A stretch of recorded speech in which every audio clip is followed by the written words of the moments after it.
Olá, bom dia para você nesta quarta-feira, dia 9 de março. Seja muito bem-vindo. Agora são 8 horas e 31 minutos no horário de Brasília. Você confere nesta edição: Ucrânia retoma a retirada de civis por corredores humanitários e o número de refugiados passa de 2 milhões. Estados Unidos proibiram a importação de petróleo da Rússia, que restringiu o comércio de matérias-primas. E aqui no Brasil, o preço da gasolina voltou a subir na primeira semana de março. E falamos também sobre a liberação do uso de máscaras em locais abertos aqui em São Paulo. A guerra entre Rússia e Ucrânia completa 2 semanas com uma paz momentânea. Os dois países firmaram um acordo de cessar-fogo para que civis possam deixar o território ucraniano. Os russos concordaram em suspender os ataques no período entre as 9 horas da manhã e as 9 horas da noite, horário local, que seria das 4 horas da manhã às 4 horas da tarde, aqui do Brasil. A saída das pessoas acontece pelos corredores humanitários. O primeiro deles foi aberto na cidade de Sumy, por onde 2 caravanas com cerca de 5.000 ucranianos já passaram, segundo autoridades.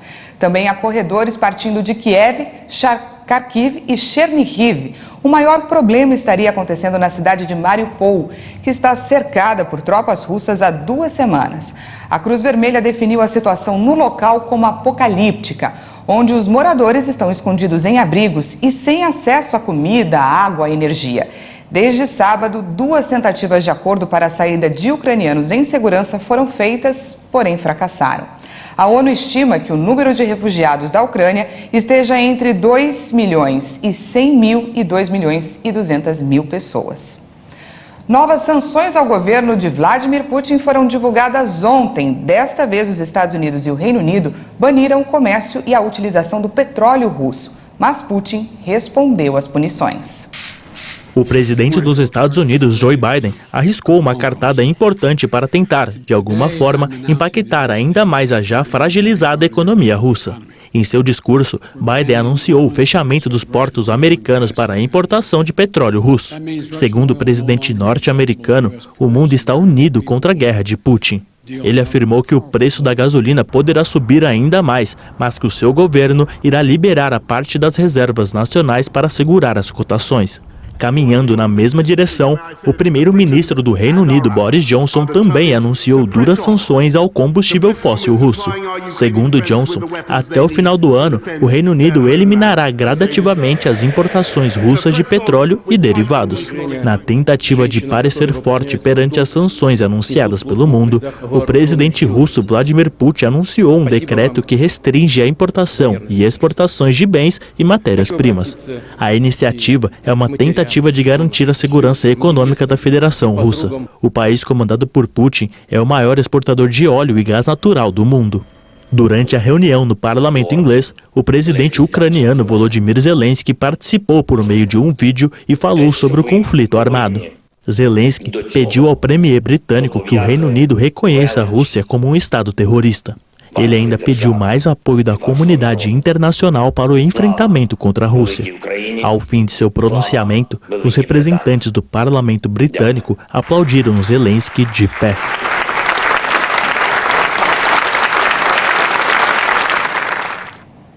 E a agência de classificação de risco Fitch rebaixou novamente a nota de crédito da Rússia. Quanto menor essa nota, menos os credores confiarão no país e menos chances ele terá de arrecadar dinheiro a taxas de juros razoáveis. A decisão significa que o risco de um calote da dívida soberana do país é iminente. Se isso acontecer, será a primeira vez que a Rússia declararia um default desde 1998. Os chefes da inteligência americana descreveram o presidente russo, Vladimir Putin, como um líder aborrecido e isolado que luta para manter sua influência mundial, frustrado por sua invasão da Ucrânia não ter acontecido como previsto. O diretor da CIA, William Burns, afirmou a legisladores americanos que Putin vem cozinhando em uma combinação inflamável de queixas e ambição por muitos anos. Burns afirmou também que o presidente chinês Xi Jinping está preocupado com as dificuldades que a Rússia está enfrentando na invasão da Ucrânia. Na Europa, o Ministério das Relações Exteriores da Polônia informou que está pronto para colocar, sem demora, seus aviões MiG-29 à disposição dos Estados Unidos, abrindo o caminho para a possível transferência dessas aeronaves à Ucrânia. O governo americano disse que está surpreso com essa iniciativa. Os MiG-29 são antigos aviões de fabricação soviética e poderiam ser utilizados por pilotos ucranianos sem necessidade de treinamento. E diversas marcas anunciaram nos últimos dias que estavam encerrando as atividades na Rússia como uma resposta à invasão à Ucrânia. As medidas já afetam a população de Moscou. Confusos, muitos moscovitas descobrem a magnitude da resposta internacional à intervenção militar russa na Ucrânia, ao verem fechadas as lojas de departamentos onde costumavam comprar roupas e móveis. Zara, H&M, IKEA e muitas outras suspenderam suas vendas na Rússia de um dia para o outro e fecharam suas lojas nos muitos shoppings da capital russa. Nos últimos 40 anos, os moscovitas viveram muitos períodos de crise, escassez e hiperinflação, mas as 2 últimas décadas sob Vladimir Putin representaram para muitos um período de prosperidade e de acesso a bens de consumo. Todas as lojas, showrooms de carros estão fechando. Eu sou contra essa guerra e a favor das negociações o mais rápido possível para que acabe logo.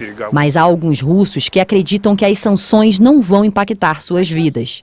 Putin repete que as sanções devem ser uma oportunidade para a Rússia aumentar sua própria produção. Talvez isso seja possível no setor agroalimentar ou têxtil, onde houve progressos nos últimos tempos, mas será mais difícil em setores como a tecnologia. Enquanto isso, aqui no Brasil, o preço da gasolina voltou a subir na primeira semana de março. A Agência Nacional de Petróleo informou que o gás de cozinha também chegou a registrar o preço máximo de R$ 140.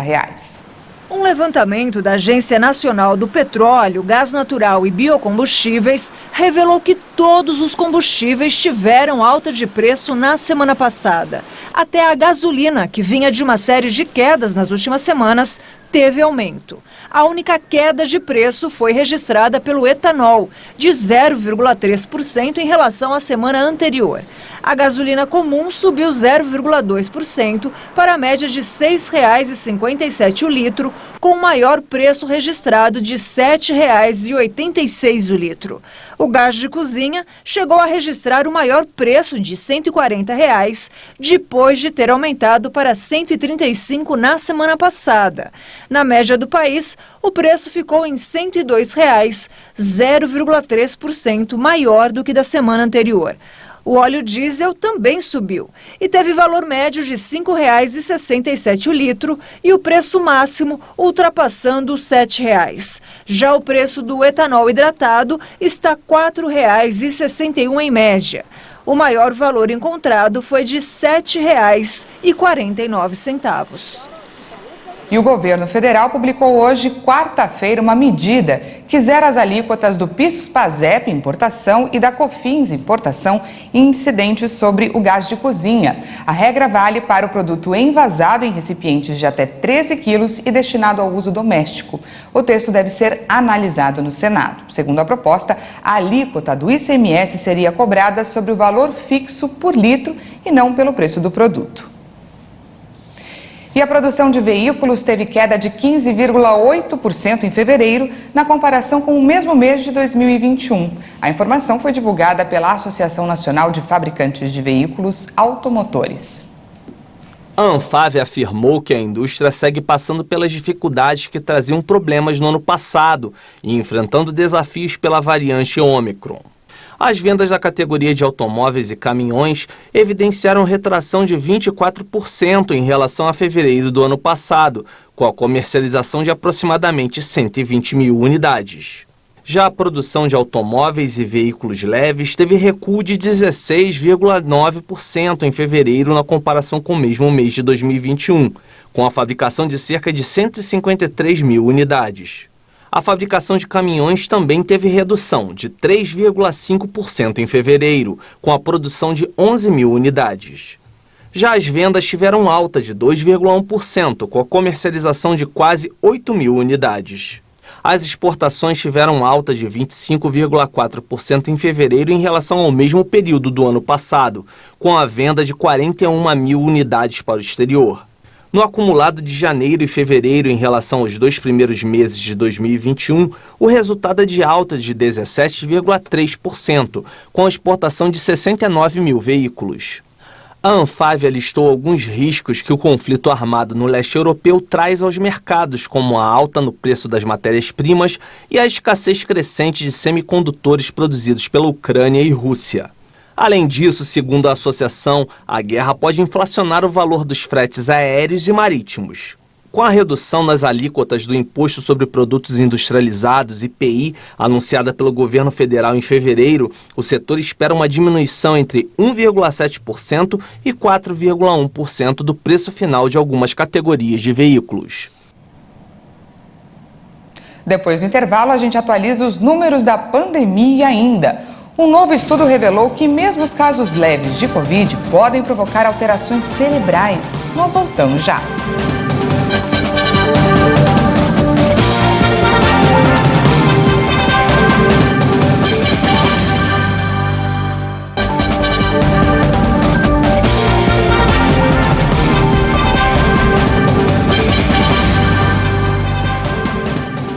Estamos de volta ao vivo, agora são 8 horas e 45 minutos no horário de Brasília. E o governo federal publicou uma portaria no Diário Oficial da União que autoriza a liberação de recursos para a cidade de Petrópolis, no Rio de Janeiro. A verba vai ser destinada à atenção básica de saúde. O Ministério da Saúde aprovou o repasse de mais de R$1 milhão para o Fundo Nacional de Saúde da cidade de Petrópolis, na região serrana do Rio. O município foi atingido por fortes chuvas no mês de fevereiro, que vitimaram mais de 233 pessoas.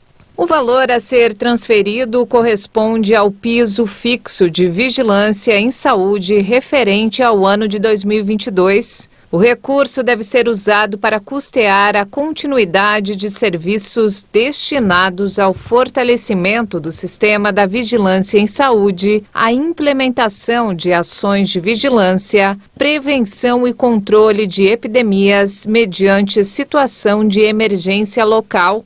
A intenção é conter o possível aumento de doenças transmissíveis por vetores. Os abrigos temporários atendem 994 pessoas que tiveram que sair de casa por causa dos danos provocados pelas chuvas. Um novo estudo publicado na revista Nature revelou que mesmo os casos leves de Covid podem provocar alterações cerebrais. Pesquisadores informaram que houve maior perda de massa cinzenta e anormalidades nos cérebros dos pacientes. O estudo revelou que os cérebros daqueles que tiveram Covid-19 tiveram maior perda de massa cinzenta e anormalidades no tecido do órgão em comparação com aqueles que não tiveram a doença. Muitas dessas mudanças foram notadas na área do cérebro relacionada ao sentido do olfato. Uma das pesquisadoras da Universidade de Oxford disse que as diferenças deixaram os envolvidos surpresos. Foram avaliadas as imagens cerebrais de 401 pessoas que tiveram Covid-19 entre março de 2020 e abril de 2021, antes da infecção e em média 4 meses e meio após a infecção.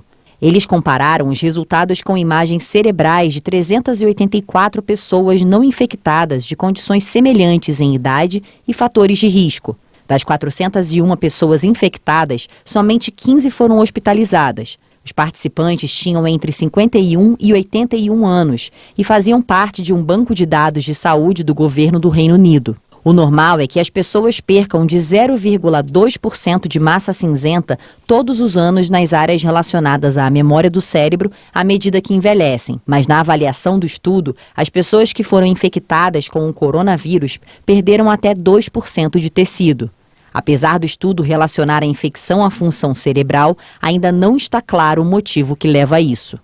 São Paulo decidiu retirar a obrigatoriedade do uso de máscaras ao ar livre em todo o estado, de acordo com o estudo da Vigilância Sanitária Municipal. Em locais fechados, o equipamento de proteção individual segue obrigatório e a decisão sobre quais regras valerão para as escolas vão ser divulgadas hoje. E a média móvel de mortes por Covid voltou a subir após 2 semanas de queda. O número de infectados em 24 horas também aumentou. Vamos conferir os números da pandemia. O Brasil confirmou 488 novas mortes por Covid-19. São 652.829 vítimas da doença no país desde o início da pandemia. Também foram registrados 68.893 novos casos de Covid-19 no mesmo período. Ao todo, já são 29.138.000 diagnósticos confirmados. A média móvel de mortes chega a 457 vítimas diárias. O número representa uma alta em comparação com 2 dias anteriores, que estavam baixando, desde 21 de fevereiro. Em relação a 2 semanas, a curva ainda apresenta tendência de queda, com uma variação de menos 44%. A média móvel de casos na última semana foi de 46.742 registros por dia. Os dados também mostraram uma tendência de baixa, com uma queda de 60% em relação a 2 semanas. No cenário da evolução da doença por regiões, hoje o estado do Amapá indicou alta. Em estabilidade, agora está somente o estado de Alagoas. 25 unidades da federação hoje registraram queda. O Brasil já aplicou mais de 397.387.000 doses de vacinas contra a Covid. Vamos ao nosso vacinômetro. Segundo o Ministério da Saúde e as Secretarias Estaduais de Saúde, mais de 173.421.000 pessoas tomaram a primeira dose. Isso representa 81,3% da população, enquanto 156.115.000 brasileiros tomaram a segunda dose, o que equivale a 73,18% da população. E a dose de reforço já foi aplicada em 67.850.000 pessoas, cerca de 31,81% dos brasileiros. A Organização Mundial da Saúde mudou o posicionamento e passou a recomendar a dose de reforço da vacina contra a Covid para crianças e adolescentes saudáveis. E entrou em vigor na China uma nova lei que proíbe o compartilhamento de conteúdos religiosos pela internet sem a autorização do governo. Seria mais uma medida para conter a fé no país, que parece ver na religião uma ameaça. No país controlado pelo Partido Comunista da China há mais de 70 anos, religiões como budismo, shintoísmo, islamismo, catolicismo e protestantismo são permitidas, mas com restrições. Falando do cristianismo, existe a igreja oficial e existe a igreja doméstica. Qual é a diferença dessas duas? Por exemplo, no culto da igreja oficial, é enviado a mensagem que vai se pregar, não é qualquer coisa que pode falar. Tem que se mandar o vídeo do culto para o departamento religioso. Você entendeu? E isso serve também para o islamismo, isso serve também para outras religiões oficiais. O doutor em teologia Jefferson Chagas morou na China por 10 anos e explica que a maioria dos chineses não quer fazer parte das igrejas oficiais do país. Se eu sou cristão e sou da igreja oficial, eles têm o controle da minha vida, eles têm meu nome, eles sabem onde eu estou. E os chineses querem ter liberdade. Então os que convertem, eles preferem, mesmo diante da perseguição, eles preferem, mesmo com a perseguição, pertencer à igreja doméstica, que é essa igreja que cresce bastante na China, essa igreja que está alcançando gente até do Partido Comunista. E cresceu mais ainda durante a pandemia, quando templos do mundo todo foram fechados para conter a disseminação da Covid-19. E com isso, passaram a transmitir cultos online, inclusive no país asiático. E aí muitas pessoas que não eram da igreja se interessaram. E aí grandes grupos se reuniam online, sem controle do governo. O governo notou, peraí, a igreja está se tornando relevante, né? Idosos, doentes, pessoas que estavam desesperadas, começaram a encontrar consolo no evangelho, em cultos abertos online. E aí o governo proibiu os cultos online, abertos. Só podiam os cultos online das pessoas que eram membros da igreja, ou membros daquele grupo ali, né? E a igreja clandestina, eu não sei como eles controlavam isso. Talvez por isso, segundo o secretário-geral da organização Portas Abertas, entrou em vigor na China a lei que agora torna ilegal a transmissão de todas as reuniões e cultos online. Mas não é só isso não.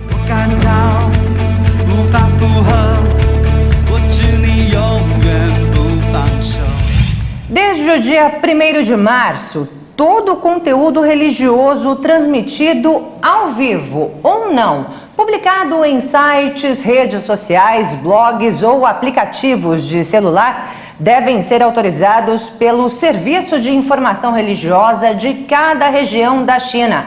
E quem descumprir essa lei pode ser punido. A pressão sobre o cristão e a pressão sobre a sua própria família, rede de relacionamentos. E até a prisão. Morte tem sido raros os casos de morte, como foi na época da ascensão do comunismo, mas de encarceramento, pressão e outros tipos de punição, interrogatório constante, sabe? Para dissuadir a pessoa da sua fé ou das suas atividades.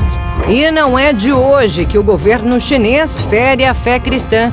Em 2018, o país ordenou a queima de bíblias e templos. Naquele ano, também mandou tirar o livro sagrado de sites de vendas online.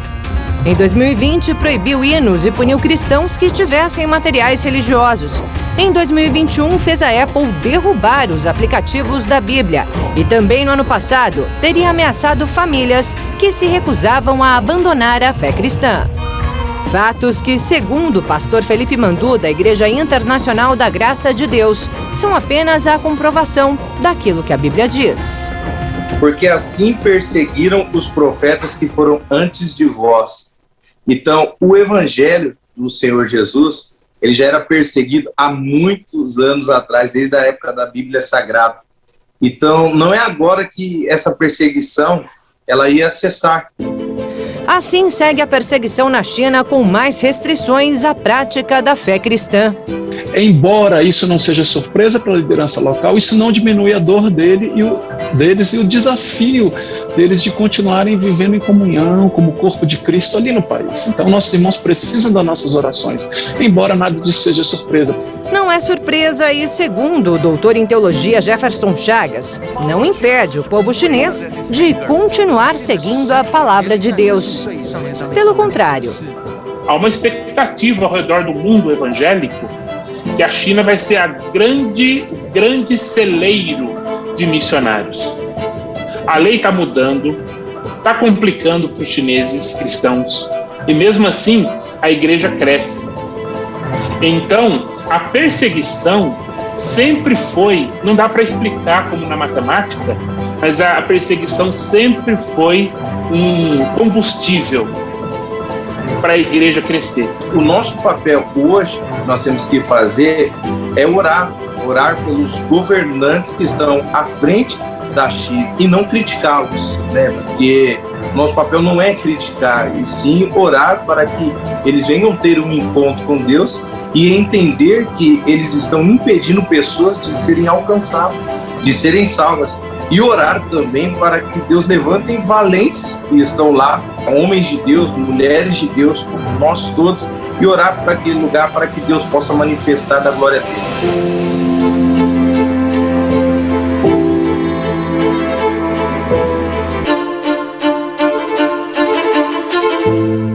E agora, voltando a falar sobre a crise no leste europeu, o Departamento de Defesa dos Estados Unidos estima que entre 2 e 4 mil soldados russos foram mortos na invasão da Ucrânia. A tragédia da guerra não se limita apenas ao país atingido. A estimativa foi anunciada pelo tenente-general Scott Barrier ao ser questionado em uma audiência do Comitê de Inteligência da Câmara sobre quantos soldados russos morreram até hoje na operação militar. Barrier acrescentou, no entanto, que o número é considerado de baixa confiança porque foi levantado usando uma combinação de fontes de inteligência e dados de código aberto. A Rússia, em uma rara divulgação de baixas militares, anunciou em 2 de março que 498 de seus soldados morreram. Por sua vez, a Ucrânia disse acreditar que o número era maior. Em meio ao estrondo causado pelas explosões que atingiram Kharkiv, a segunda maior cidade da Ucrânia, alguns moradores também puderam ouvir a melodia de um violino. O instrumento foi empunhado por uma musicista ucraniana que resolveu tocar para as pessoas que, como ela, estão escondidas em um abrigo. A imagem da professora de violino Vera Litovichenko viralizou na internet. O vídeo foi gravado em um porão, onde ela está escondida junto com outras pessoas para se proteger dos bombardeios russos.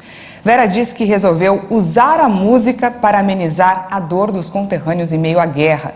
E ao ouvir a canção, muitos não resistem e vão às lágrimas. Uma das canções que aparece no vídeo faz parte do folclore ucraniano e o título é Hoje a Noite Está Tão Iluminada. A nossa esperança é de que o som das explosões silencie o mais rápido possível no leste europeu e que por lá possam ser ouvidos apenas a música e o som, é claro, dos sorrisos e das gargalhadas. Essa edição fica por aqui. Muito obrigada pela sua companhia. Às 10 horas tem mais informações com a Patrícia Velenic e à 1 da tarde, eu e ela esperamos por você. Até lá!